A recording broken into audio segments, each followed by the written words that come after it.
सारे भाई बहनों को प्रेज़ द लॉर्ड। आज मैं आपको एक स्टोरी बताना चाहती हूँ। एक शेर को बहुत भूख लगी थी। उसने लोमड़ी को बुलाकर कहा, मुझे नहीं पता तुम क्या करोगे, लेकिन मुझे बहुत भूख लगी है।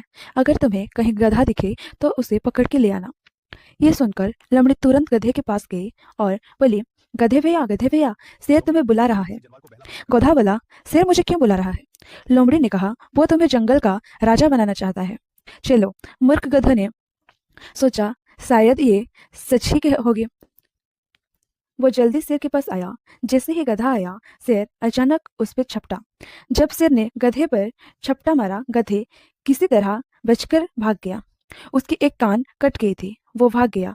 जब गधा भाग गया, वो शेर ने लोमड़ी से कहा, उसे फिर से पकड़ कर ला। लोमड़ी फिर से गधे के पास गई और बोली, गधे भैया, तुम ऐसे क्यों भाग गए? तुम्हें अकल है या नहीं? शेर ने तो कहा था वो तुम्हें राजा बनाएगा। गधा बोला, मैं तो उम्मीद में वहां गया था, लेकिन मेरी तो एक कान ही कट गई। मूर्ख गधे भैया, जब तुझे ताज पहना है तो कान तो जरूरी है ना? कान तो बस ताज के रास्ते पे आ रहा था। गधे भैया, तेरे हाथों तक आया ताज को खो दिया। सच में। चलो फिर से चलते हैं। गधा फिर से गया। जैसे ही गधा आराम से आया, शेर ने फिर से उसके ऊपर झपटा।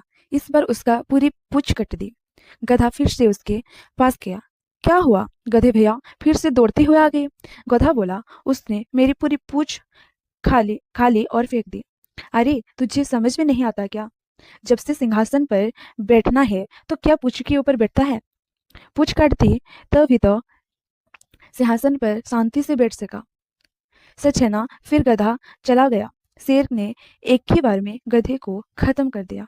सिंह ने मार डाला। सिंह ने कहा, लो, इस गधे में जो दिल है, जो लिवर है, जो किडनी है, जो दिमाग है, सब अलग अलग करके जल्दी से ले आओ। अब उसने सिर्फ दिमाग को छोड़कर बाकी सब कुछ लाकर उसके सामने रख दिया। लेकिन लोमड़ी को दिमाग दिखाई नहीं दे रहा था। अगर उसमें सच में दिमाग होता,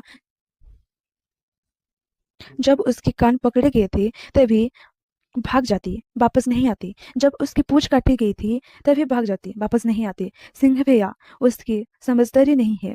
भैया अच्छी है अगर उसमें सच में दिमाग होता तो वापस नहीं आती, कभी मरती नहीं।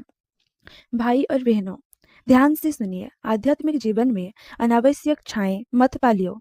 गधा चाहे जितना भी सजा दो, गधा ही रहेगा। इससे कभी मत भूलो। इस स्टोरी से आपको क्या सीखने के लिए मिला, वो कमेंट